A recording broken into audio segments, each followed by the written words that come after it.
Ini among unit dire sa Casamira. Kuan na siya na corner.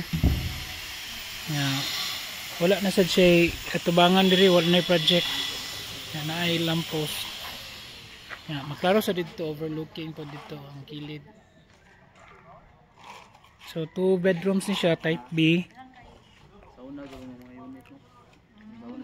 Sa una nga contractor. Lahi ni sila nga contractor na. May balconet.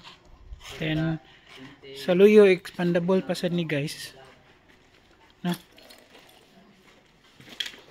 So mao ni ang among luyo, wa sad na units diri. So pwede pa ma-expand diri no. Ang ganahan mo mapalitan ni. We're trying to sell this out. Kay nami lain property nga among i-priority. So mo na siya CR guys. Okay. Pwede na daw pasakan. So dako-dako man sad siya. No? 46 square meters man niya. 44 square meters among unit.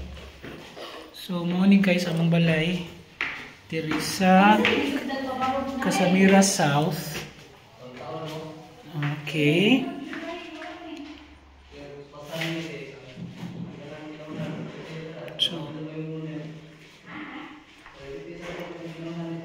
So mo ni siya among master's bedroom. No? Mo ni bedroom sad sa mga bata. So mo ni siya manambo kani dako kayong nice kayo. So mo na. So mo ni no. Yan. Na dito ang sunset. Pwede sa kadali kabutang aircon. Dito sa balik sa master's bedroom. May balconet. So mao na siya, overlooking na siya guys dito sa east.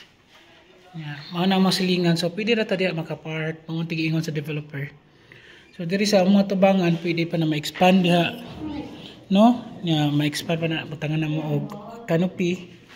Then sa atbang pwede ra dito ma-park ang sakyanan kay dili naman nagigamit sa developer. So pwede ra ta diha ka park. So mo to ang home tour sa among kuan balay. Mo na akong misis.